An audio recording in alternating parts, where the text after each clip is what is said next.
Hello students, छात्रों, आज हम इतिहास विषय की पाठ्य योजना बनाने के संबंध में अध्ययन करेंगे। जैसा कि पूर्व में भी बताया गया है कि सबसे पहले हमें अपनी कॉपी पर, जहाँ पर हम अपना लेसन प्लान को बना रहे हैं, वहाँ पर पाठ्य योजना क्रमांक डालना है। तत्पश्चात डेट, जिस डेट में हमें लेसन प्लान को पढ़ाना है वो डेट डालनी है। तत्पश्चात सब्जेक्ट, सामाजिक अध्ययन या सोशल स्टडी। सब सब्जेक्ट हिस्ट्री। क्लास 7th, वर्ग वी। कालांश 7th और अवधि जो ड्यूरेशन है वो 35 मिनट्स। फिर हमने प्रकरण लिखकर, आज हमने प्रकरण लिखकर खाली जगह छोड़ दी, क्योंकि हम प्रकरण तभी लिखेंगे जब प्रकरण लिखने की आवश्यकता होगी। सबसे पहले हमारे जनरल ऑब्जेक्टिव्स। जनरल ऑब्जेक्टिव्स किससे संबंधित होते हैं? हमारे जनरल ऑब्जेक्टिव्स हमारे उस विषय से संबंधित होते हैं जिस विषय का हमें शिक्षण कार्य करना है। ठीक है, तो हम आज किसका शिक्षण कार्य करेंगे? इतिहास विषय का। तो हमारी जो जनरल ऑब्जेक्टिव्स हैं वो किससे रिलेटेड होनी चाहिए? इतिहास से रिलेटेड होनी चाहिए। तो इतिहास विषय से संबंधित हमारे सामान्य उद्देश्य होते हैं। जैसे इसमें लिखा है, छात्रों की इतिहास विषय में रुचि उत्पन्न करना, छात्रों में सामाजिक चेतना का विकास करना, छात्रों में बौद्धिक क्षमताओं का विकास करना, छात्रों में तार्किक क्षमताओं का विकास करना और छात्रों में इतिहास विषय से संबंधित ज्ञान का विकास करना। ये हमारे क्या होगा? ये हमारे होगा जनरल ऑब्जेक्टिव्स। ये हमारे सामान्य उद्देश्य, हमारे विषय से संबंधित, हमारे इतिहास विषय से संबंधित। अब उसके बाद में आता है क्या? विशिष्ट उद्देश्य, यानी कि स्पेसिफिक ऑब्जेक्टिव। स्पेसिफिक ऑब्जेक्टिव हमारे किससे संबंधित होते हैं? वो हमारे होते हैं प्रकरण से संबंधित, हमारे टॉपिक से संबंधित होते हैं। जिस टॉपिक को, जिस प्रकरण को हमें पढ़ाना है, उस प्रकरण को पढ़ाने के बाद छात्रों में क्या चेंजिंग आती है। ठीक है, तो हम पढ़ाएंगे किसके लिए? अकबर के विषय में। तो विशिष्ट उद्देश्य हमारे क्या हो जाएंगे?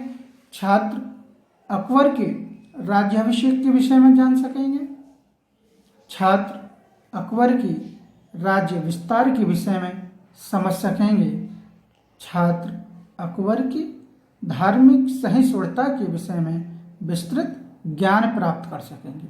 ओके स्टूडेंट्स, ये हमारे क्या होगा? स्पेसिफिक ऑब्जेक्टिव, यानी कि विशिष्ट उद्देश्य। अब उसके बाद में आता है कि हमारा पूर्व ज्ञान, प्रीवियस नॉलेज। ठीक है, तो छात्र अकबर के विषय में सामान्य जानकारी रखते हैं, क्योंकि आजकल चलचित्रों के माध्यम से, दूरदर्शन के माध्यम से, नाटकों के माध्यम से छात्रों ने अकबर के विषय में कहीं ना कहीं थोड़ा बहुत देखा और पढ़ा जरूर है। ओके स्टूडेंट, फिर आता है हमारा शिक्षण सहायक सामग्री, यानी कि टीचिंग एड्स। टीचिंग एड्स हम क्या क्या यूज कर रहे हैं?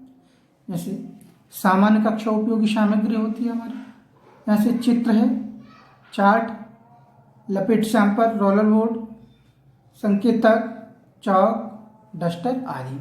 ओके स्टूडेंट्स, ये हमारे हो गए क्या? सहायक सामग्री। अब आता है हमारा नेक्स्ट पेज।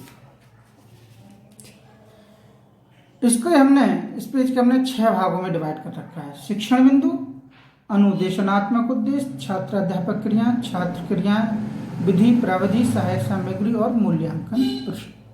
तो सबसे पहले हमारे जो है प्रकरण को क्लियर करने के लिए प्रस्तावना के प्रश्न होते हैं। ये छात्र अध्यापक प्रेरणार्थ कुछ प्रश्न पूछता है छात्रों से, और ये पूर्व ज्ञान अनुमान के आधार पर होते हैं। पहला क्वेश्चन है हमारा छात्रों से, भारत में मुगल साम्राज्य की स्थापना किसने की? तो छात्र इसका उत्तर दे देंगे, भारत में मुगल साम्राज्य की स्थापना बाबर ने की। ठीक है, ये हमारा प्रश्नोत्तर विधि के माध्यम से है, लेकिन हम यहाँ इसको सहायक सामग्री प्रदर्शन विधि को भी बता सकते हैं कि भारत में मुगल साम्राज्य की स्थापना बाबर ने की। बाबर का हम यहाँ चित्र भी दिखा सकते हैं। ठीक है, ये हमारा बाबर का चित्र भी हो गया। तो हमारा प्रश्नोत्तर विधि भी होगी और हमारे प्रदर्शन विधि भी होगी, क्योंकि यहाँ पर हमने प्रत्यक्ष रूप से बाबर के चित्र को भी दिखाया है। ओके स्टूडेंट्स, नेक्स्ट क्वेश्चन है हमारा, बाबर के पुत्र का क्या नाम था? क्योंकि इससे पूर्व की प्लान में बताया जा चुका है, कक्षा में पढ़ाया जा चुका है, तो छात्र स्वाभाविक रूप से उत्तर दे देंगे कि बाबर के पुत्र का नाम हुमायूं था। नेक्स्ट क्वेश्चन होगा हमारा, बाबर के पोते का नाम क्या था? समस्यात्मक प्रश्न है, छात्र चिंतन करते हैं। ठीक है, अब उद्देश्य कथन होता है, ठीक है, और नवीन ज्ञान का प्रस्तुतिकरण होता है। छात्रों, आज हम बाबर के पोते, किसके? बाबर के पोते व हुमायूं के पुत्र अकबर के विषय में अध्ययन करेंगे। छात्र ध्यानपूर्वक सुनेंगे व स्मरण भी करेंगे और कथन भी। अब हम यहाँ लिखेंगे अकबर। कहाँ लिखना है? यहाँ लिखना है अकबर। प्रकरण अब लिखना है और इसको इन्वर्टेड कॉमा में बंद कर देना है, यानी कि अब हमारा प्रकरण निकल के आ गया। छात्र अच्छे से समझ जाएंगे कि आज हम अकबर के विषय में अध्ययन करेंगे। ओके स्टूडेंट, फिर हमें पहला शिक्षण बिंदु है हमारा अकबर का राज्याभिषेक। पूर्व ज्ञान अनुमान के आधार पर इस शिक्षण बिंदु का विकास करना है कुछ प्रश्नों के माध्यम से, जिन्हें विकासात्मक प्रश्न कहा जाता है। अकबर के पिता का क्या नाम था? छात्र उत्तर दे देंगे, अकबर के पिता का नाम हुमायूं था। ठीक है, यहाँ हम हुमायूं के चित्र को भी दिखा देंगे। हमारे पास अगर है, नहीं है तो कोई बात नहीं, चित्र का है तो हम यहाँ दिखा सकते हैं हुमायूं। ठीक है, हुमायूं का चित्र। तो कृष्ण नेक्स्ट क्वेश्चन होगा हमारा, अकबर कैसा बादशाह था? क्योंकि अकबर के विषय पढ़ाना है और अकबर का राज्याभिषेक के संबंध में अकबर कैसा बादशाह था? छात्र चिंतन करते हैं। इधर हमने कुछ विकासात्मक प्रश्न में प्रदर्शन एवं प्रश्नोत्तर विधि का प्रयोग किया। अब यहाँ छात्र अध्यापक नवीन ज्ञान की प्रस्तुतिकरण करता है। छात्र अध्यापक कथन करता है कि अकबर अपने पिता हुमायूं की मृत्यु के समय 13 वर्ष का था। उसने स्वयं कार्यभार संभाला। बैरम खां जो हुमायूं का विश्वास पात्र था, बैरम खां ने अकबर का राज्याभिषेक कराया। अकबर ने बैरम खां की देखरेख में राज करना शुरू किया। अकबर बहुत बुद्धिमान और कूटनीतिक राजा था। ठीक है, कैसा राजा था? कूटनीतिक। सभी छात्रों ने ध्यानपूर्वक सुना है व्याख्यान विधि से। अब यहाँ हम मूल्यांकन का प्रश्न करते हैं। मूल्यांकन का प्रश्न है क्या? ये लिख रखा है, अकबर का राज्याभिषेक कितने वर्ष की आयु में हुआ? छात्रों ने गौर से सुना तो बता देंगे कि 13 वर्ष की आयु में हुआ। ठीक है, नेक्स्ट शिक्षण बिंदु हमारा अकबर का प्रथम युद्ध एवं राज्य का विस्तार। ठीक, अकबर का प्रथम युद्ध एवं राज्य विस्तार। पूर्व ज्ञान अनुमान विकासात्मक प्रश्न। प्रस्तुत चित्र में आप किसे देख रहे हैं? चित्र हमारा ये है। ठीक है, प्रस्तुत चित्र में आप किसे देख रहे हैं? छात्र उत्तर दे देंगे कि अकबर का। ठीक, प्रदर्शन विधि से नेक्स्ट क्वेश्चन है हमारा, अकबर का प्रथम युद्ध किसके साथ हुआ? छात्र चिंतन करते हैं प्रश्नोत्तर विधि के माध्यम से। ठीक है, अब यहाँ अनुदेशनात्मक उद्देश्य में नवीन ज्ञान का प्रस्तुतिकरण छात्र अध्यापक करता है और सभी छात्र ध्यानपूर्वक सुनेंगे व्याख्यान विधि के माध्यम से। अफगान शासक हेमू ने आगरा व दिल्ली पर अधिकार कर लिया था। इसे मुक्त कराने के लिए सन 1556 ईस्वी में हेमू के साथ अकबर का पानीपत के मैदान में युद्ध हुआ।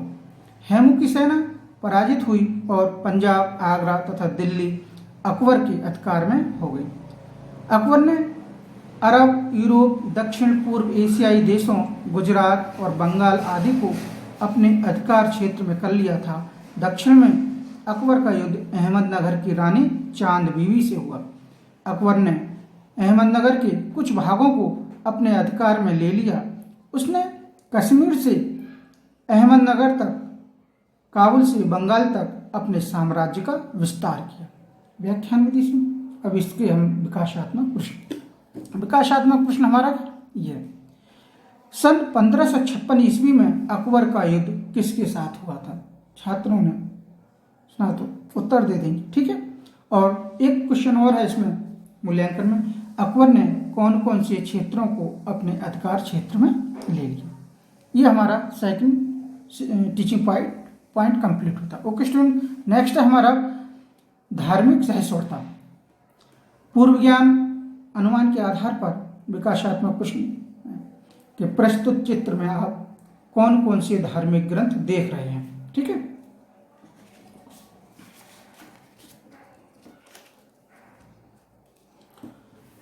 प्रस्तुत चित्र में आप कौन कौन से धार्मिक ग्रंथ देख रहे हैं। यहाँ पर ये सभी ग्रंथ हैं। गीता, छात्रों का उत्तर होगा गीता, कुरान, महाभारत, बाइबल, ठीक है। प्रदर्शन विधि, नेक्स्ट क्वेश्चन है हमारा, अकबर ने धार्मिक सहिष्णुता के लिए क्या किया। छात्र चिंतन करते हैं, सोचते हैं, मनन करते हैं, प्रश्नोत्तर देते हैं। अब नवीन ज्ञान की प्रस्तुतिकरण होता है, नवीन ज्ञान की प्रस्तुति, ठीक है। अकबर ने हिंदू धर्म को बढ़ावा देने के लिए जोधाबाई नामक कन्या से विवाह किया। अकबर सभी धर्मों के लोगों को लोगों का सम्मान मानता था। अकबर ने दीन इलाही धर्म की स्थापना की। साथ ही अकबर ने अलग अलग धर्मों के मुख्य ग्रंथों जैसे महाभारत, अर्थवेद, बाइबल, कुरान, पंचतंत्र आदि का फारसी में अनुवाद कराया ताकि फारसी बोलने वाले मुसलमान उन्हें पढ़ सकें। छात्रों ने ध्यानपूर्वक सुना, व्याख्यान विधि से हमारे। अब आता है हमारा नेक्स्ट पेज। अकबर ने हिंदुओं पर से यात्रा व जजिया कर हटाया। उसने गैर मुसलमानों की धर्म परिवर्तन की प्रथा को समाप्त किया। अकबर ने सभी नागरिकों को समान अधिकार दिए व सांस्कृतिक एकता को प्रोत्साहित किया। ओके स्टूडेंट्स, अब इसका मूल्यांकन इधर है कि अकबर ने धार्मिक सहिष्णुता बढ़ाने के लिए क्या क्या कार्य किए। छात्रों ने ध्यान से सुना तो उसका उत्तर वो दे सकते हैं। अब आता है हमारे संक्षिप्तीकरण। जो शिक्षण बिंदु हमने पढ़ा है उन सभी शिक्षण बिंदुओं के संक्षिप्तीकरण और नवीन ज्ञान का संश्लेषण। छात्रों, आज हमने अकबर के राज्याभिषेक, युद्ध, राज्य विस्तार और धार्मिक सहिष्णुता के विषय में अध्ययन किया है। सभी छात्र ध्यानपूर्वक सुनेंगे व स्मरण भी करेंगे कथन विधि के अनुसार। अब आता है हमारा श्यामपट्ट लेखन एवं निरीक्षण कार्य। नवीन ज्ञान का स्थायीकरण कौशल क्या है इसमें लिखना। छात्र अध्यापक छात्रों से श्यामपट्ट कार्य को अपनी अभ्यास पुस्तिका पर उतारने को कहेगा और छात्रों की पूर्व दिवस के कार्यों का निरीक्षण भी करेगा। छात्र क्रिया में छात्र श्यामपट्ट कार्य को अपनी अभ्यास पुस्तिका पर उतारते हैं लेखन विधि के माध्यम से, और ये हमारा श्यामपट्ट कार्य दिख रहा है सबको। ओके, श्यामपट्ट पर भी हम ये सभी एंट्रीज फिलअप करनी है, पूरी करनी है। अकबर प्रकरण भी लिखना है। अकबर का राज्याभिषेक। हुमायूं के पुत्र अकबर 13 वर्ष की आयु में बैरम खां द्वारा राज्याभिषेक हुआ। अकबर का राज्य विस्तार। पानीपत का युद्ध। अकबर व हेमू के बीच। हेमू के पराजित होने पर पंजाब, आगरा, दिल्ली पर अधिकार। अकबर की धार्मिक सहिष्णुता। जोधाबाई से विवाह। सभी धर्मों को समान बढ़ावा। दीन इलाही धर्म की स्थापना। हिंदुओं पर से जजिया कर हटवाना। सभी धार्मिक ग्रंथों का फारसी में अनुवाद कराना आदि। ओके स्टूडेंट, ये था हमारा क्या श्यामपट्ट कार्य। अब उसके बाद में आता है हमारा इनमें गृह कार्य। गृह कार्य ये अभ्यास प्रश्न है। इसमें अकबर के साम्राज्य विस्तार को अपने शब्दों में लिखकर लेकर आएंगे। सभी छात्र अकबर के साम्राज्य विस्तार को अपने शब्दों में लिखकर लेकर आएंगे। ओके स्टूडेंट, यहाँ पर हमारा है छात्र क्रिया में छात्र गृह कार्य को अपनी अभ्यास पुस्तिका पर उतारते हैं, ये लेखन विधि के माध्यम से। ओके स्टूडेंट्स, आज का हमारा लेसन प्लान ये कंप्लीट होता है। Thank you.